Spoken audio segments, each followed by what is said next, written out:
Before I start the review of this sword here, a short disclaimer.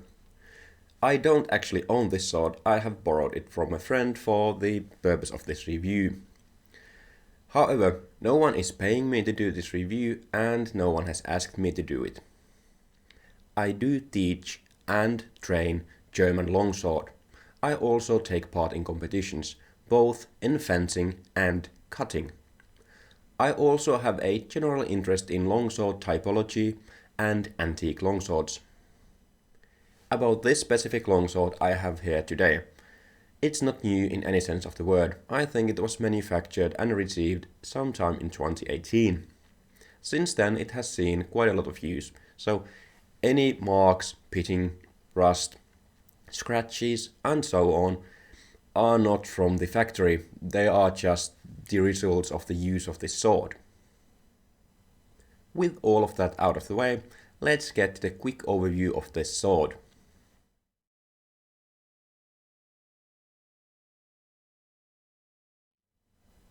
This sword is the Albion Alexandria. It is part of Albion's The Next Generation line, which means that it's not a specific recreation of any historical sword, it is meant as a representation of the generic type of a sword. In this case, this is made to represent the 18C type of a longsword. More specifically, this sword is meant to represent the 18C type swords from the Alexandria arsenal. This is also where the sword gets its name from. The original swords in the Alexandria arsenal are dated to the early 15th century, and the dating is quite accurate because the dates are actually inscribed to the blades. Now to the specs of the sword. You can see the numbers here on the screen, but a few words about them. So, my generic tolerances for swords of this price category are 2% and under. For a more high-end sword in the, let's say, €2,000 range, I generally want to see the tolerances to be 1% and under. As you can see from the numbers on the screen, this sword here is very close to the specs promised on the web page. Basically everything is under 2% and most of the specs are even under 1%, so this is very good. The only spec which goes over the 2% is the 2.4% for the blade width, but I have to say that the difference is only a couple of millimeters, and with my measurement taking, it's very well within the margin of error. All in all, I'd say this is the level of accuracy people are expecting from Albion, and they did fulfill that with this specific sword. When it comes to the price of this sword, this is not the cheapest one from Albion, but it's neither in the same category as the museum line swords. What you actually might want to note is that this was shipped in a Montente box because of the white crossguard. I don't actually remember what the price was, because as said, this is not my sword, it's my friend's, but I can remember him cursing that this was more expensive to ship than the earlier swords he got from Albion. For those who do not know, Albion sells their swords as they are, they do not come with a scabbard. So if you are comparing this sword to a similar sword in the same price category from different manufacturers, take into an account that this does not come with a scabbard. Before we get the closer look of this sword, once again, this is from 2018 or so and it has seen quite a lot of use, so any pitting, rust or scratch marks on the blade or the hilt components are not from the factory. I saw this sword basically straight out of the box back in 2018 and it had basically no blemishes. The sword was pristine. So right now in this condition this does not represent the quality you get from Albion when the sword is actually shipped to you.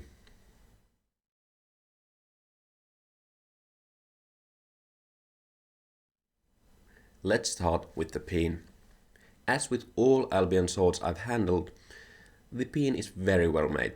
It's extremely smooth, there are no errant hammer marks, there's nothing that might catch your clothes or anything like that, no sharp edges, nothing.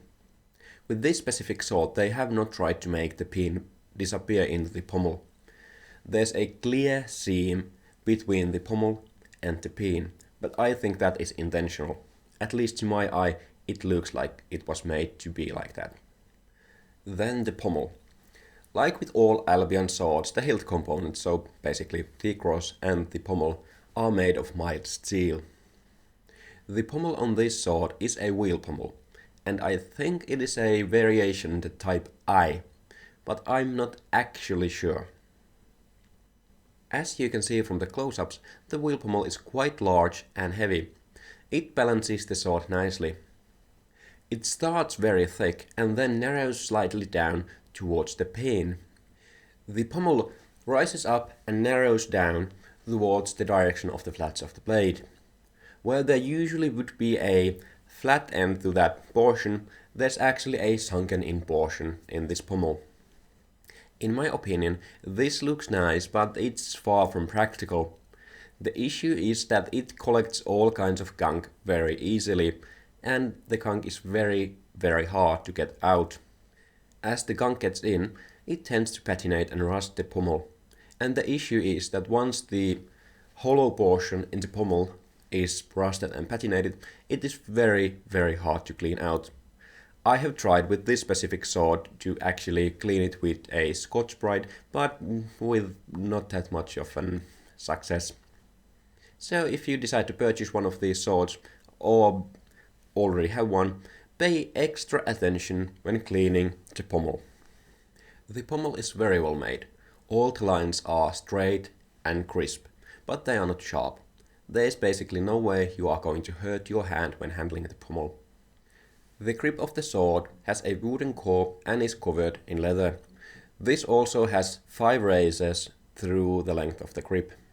As almost all of Albion's swords, this also has the nice texture on the grip. It is made so that when the leather is glued down on the grip, it is then bound over with cord. After the leather has dried, the cord is then removed and it leaves the texture on the leather of the grip. The grip is hexagonal in shape. Once again, the lines are crisp but not sharp, but you can definitely feel them when gripping the sword. I know that some people don't like this, but for me it's a positive feature even though it's not the most comfortable grip in the world to hold. All in all, the grip has a very good shape.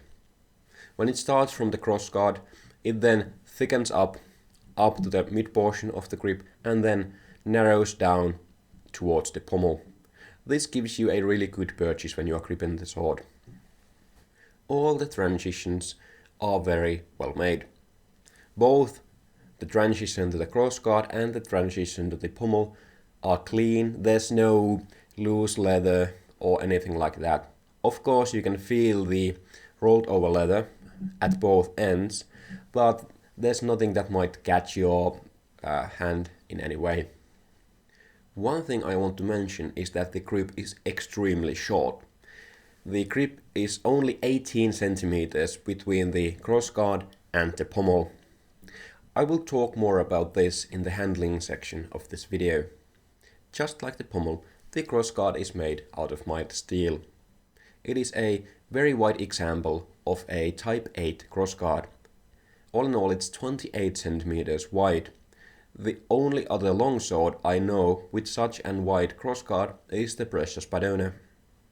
The crossguard is hexagonal in shape and it starts very wide at the center of the blade and then narrows down very aggressively towards the lips.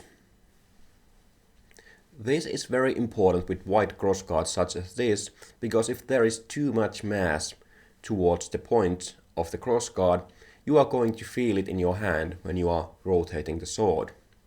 Once again, all the lines are clear, straight and crisp, but not sharp. You aren't going to hurt your thumb or any other part on this crossguard. One thing I have to say is that the crossguard is actually quite wide near the middle of the blade. This makes having a good thumb grip rather uncomfortable, at least for me. Again, more about this in the handling section. Finally, the very striking looking blade of this sword. As with all Albion swords, it's made of high carbon steel. As said earlier, The blade is of type 18C. It is a flattened time injection, and as it's very characteristic for the 18C type swords, the blade is extremely broad. The blade is also very thin. It starts thin, and it also has distal taper, so it just keeps thinning down towards the point.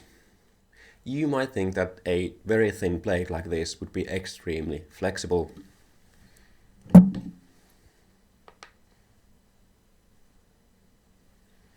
And definitely, it is flexible, but not overly so.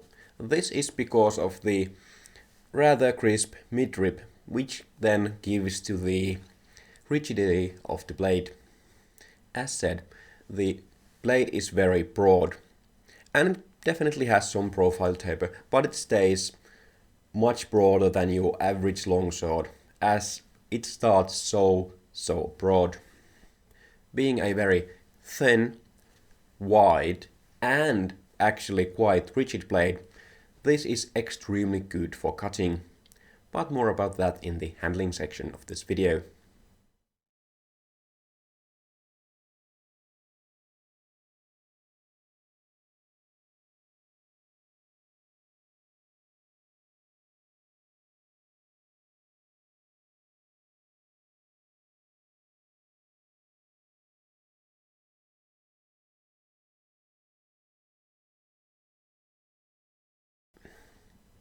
Next to the usability part of this review, I've split this section into 3 parts.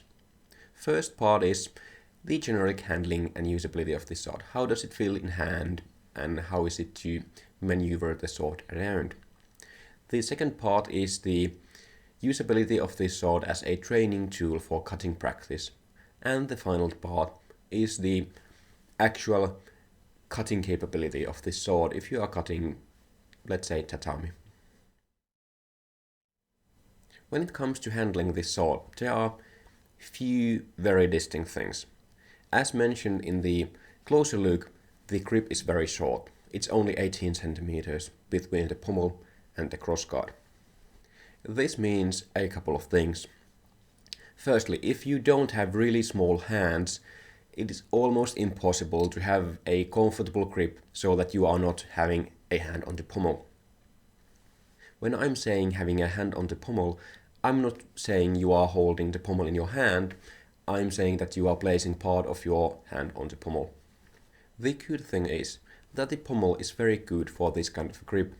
It allows you to place the pinky side of your palm on the pommel so that you are still able to feel the edge alignment and have a very structurally solid grip.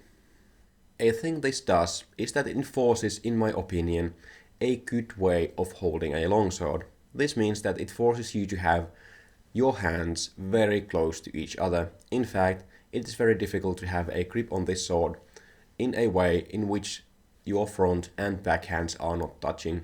In my opinion, this is very good.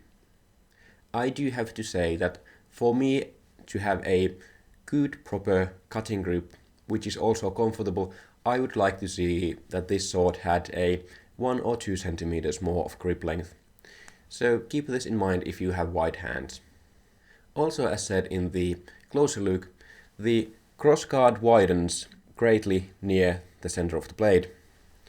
What this means that if you are holding the sword in a thumb grip, such as in the German systems, your sword is going to go over that, and there's quite a noticeable drop from the crossguard to the actual blade. In my opinion, this makes a thumb grip on this sword rather awkward. As the grip is short, you are not able to move your hands back far enough so that you could actually just have your thumb on the crossguard. You have to put your thumb over the crossguard. What this basically means is that you are left with the end of your thumb hanging over the blade as there's such a great drop from the crossguard to the blade and you are not able to push your thumb down all the way to the blade.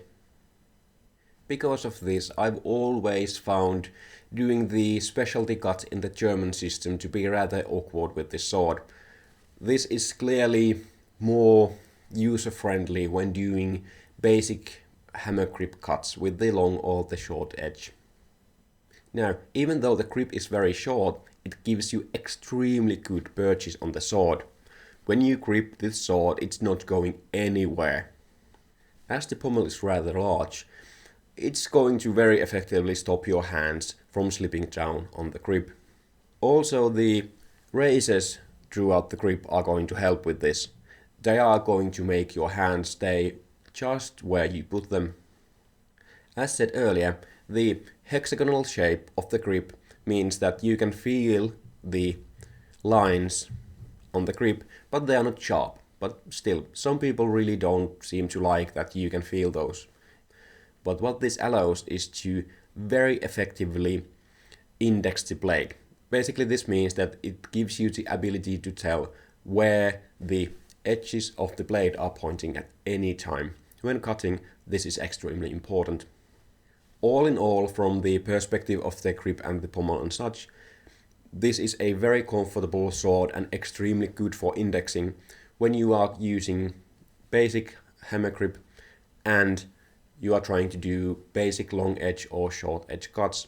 But this is not as good for thumb grip or if you have white hands. When you pick up this sword, it's surprisingly maneuverable and it doesn't feel like it weighs 1.7 kilos, which it does. What is even more surprising is that this sword is completely usable in one hand.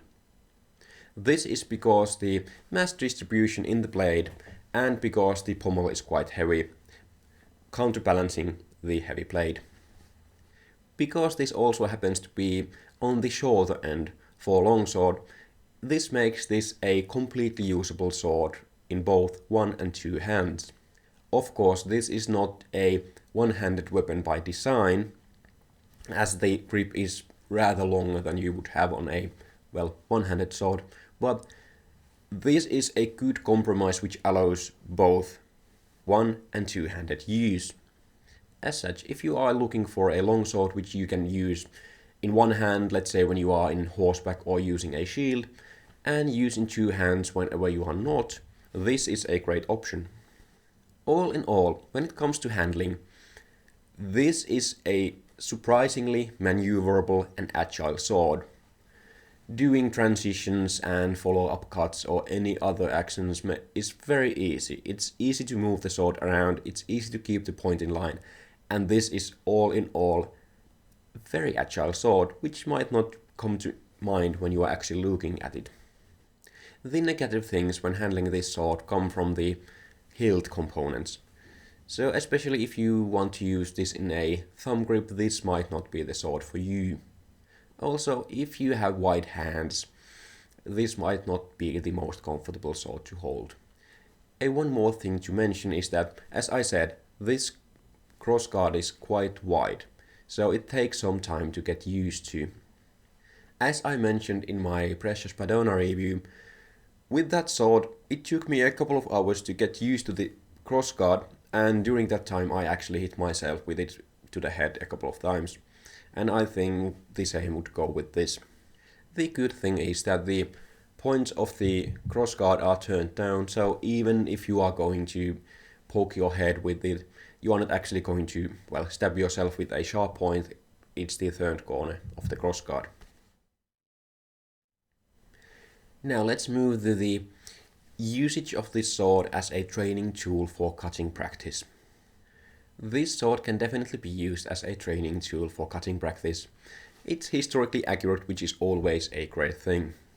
The not so great thing is that the sword wind, or the sound the sword makes when it travels through air, is rather quiet. This can make it difficult to hear if there's any kind of ambient noise around.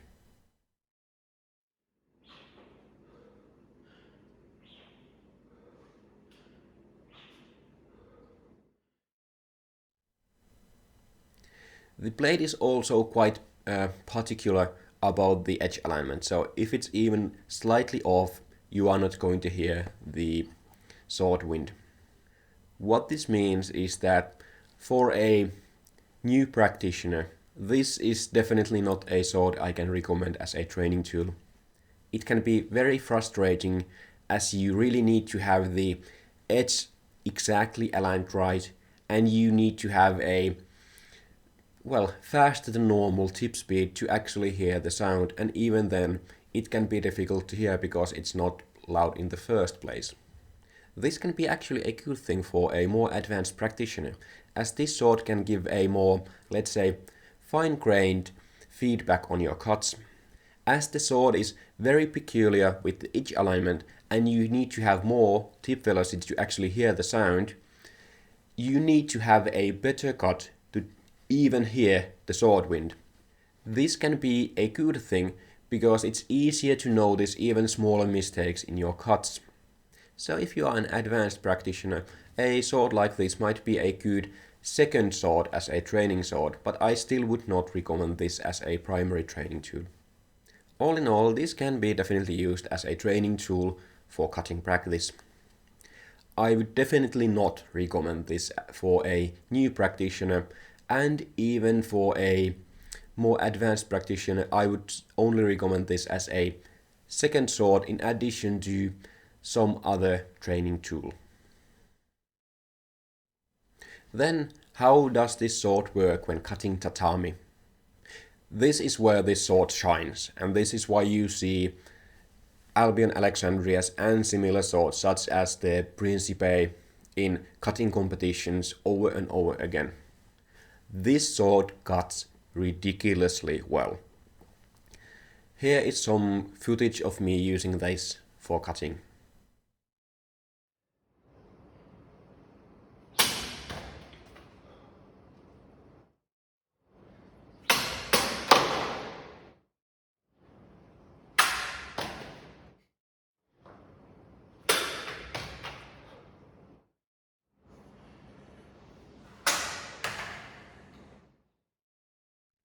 This is by far the best cutting sword I've ever used. It's ridiculously good. The problem with that is that it's too good. If you are trying to use this when using tatami cutting as a debugging tool for your cutting training, this is actually a really bad thing. Why, you might ask? That is because this is going to hide your mistakes. This sword is such a good cutter that it will compensate for most of your mistakes. If you fail a cut with this, you are doing something very wrong. This is not naturally what you want when you are trying to use tatami as a debugging tool. You want to have feedback for the mistakes you are making. As such, I cannot recommend this sword to be used for cutting tatami when you are actually trying to learn something from that. Now, where this excels is when you are trying to compete or just plain old have fun. In competition, this gives you the edge, which might actually make the difference between winning the competition and not even making it to the podium. If you are only looking to have fun, this is going to be a great sword, because it allows you to do more difficult things, cutting feats you usually wouldn't be able to. So this is a great sword for that kind of things. So when it comes to cutting, this can be a great sword or a terrible sword. If you are trying to learn from cutting tatami, don't use this. This is really not meant for that. If you are trying to win a competition or just have fun, get one of these. These are great. These are the best sword I'm aware of. There might be better swords around, which I haven't heard of, for example, some of the Angus Grim swords, but to my knowledge, this is the best cutting sword around, or similar swords from Albion, like the Principe.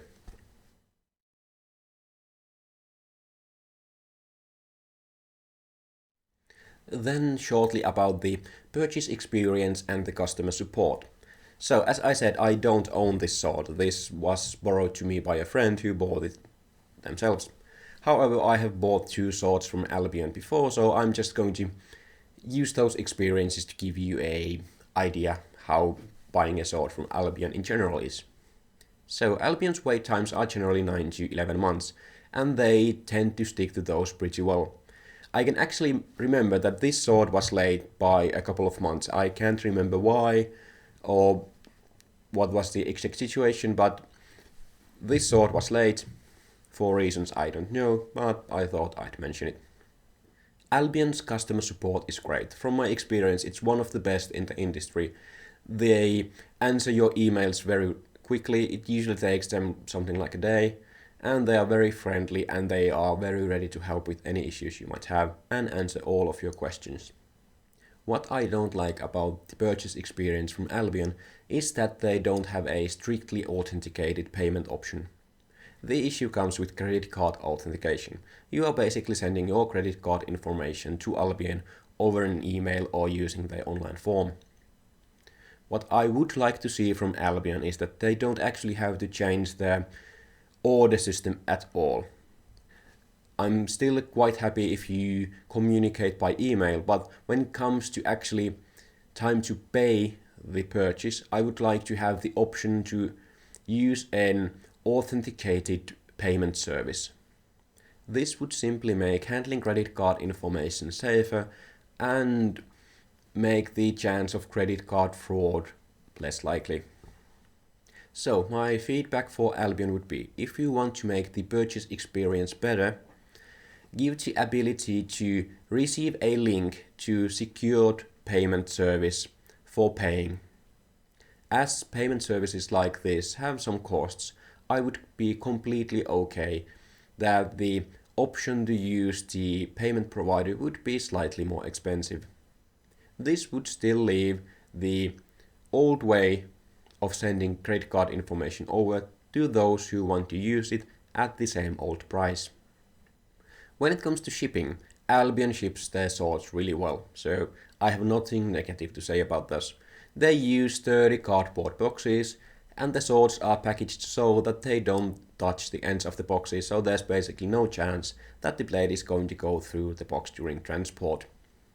The sword is also protected so that even if the box takes some damage, there's almost no chance that the sword itself is going to be harmed. All in all, the purchase experience from Albion is really great, my only gripe being the lack of secured payment options. The wait times are quite long, but given the quality and the demand for Albion swords, it's understandable. All in all, I can highly recommend you to buy from Albion.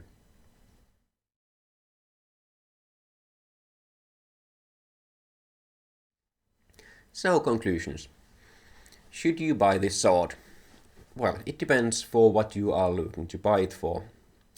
If you are buying this for cutting training, I would not recommend it. It's not, in my opinion at least, really meant for that. Unless you are a very experienced practitioner and want to get this as a second sword which can give you more detailed feedback when cutting air. If you want to purchase this sword for a competition purposes, or because you like how it looks, or because you just want to have some fun cutting, I can highly recommend this sword. It's very good cutter, so go ahead and buy it. All in all, this is really high quality sword for, in my opinion, an appropriate price. I'm not going to say affordable because this is an expensive sword, especially when you include shipping, at least to Europe, but this is extremely well made sword which does what it's meant to do extremely well, that being cutting. So that is my review of Albion Alexandria, one of the best known competition swords around. If you're like me and happen to like, well, sword reviews and other cutting related content, do yourself a favor and subscribe to the channel. Also, if you liked the video, go and click that like button. See you next time.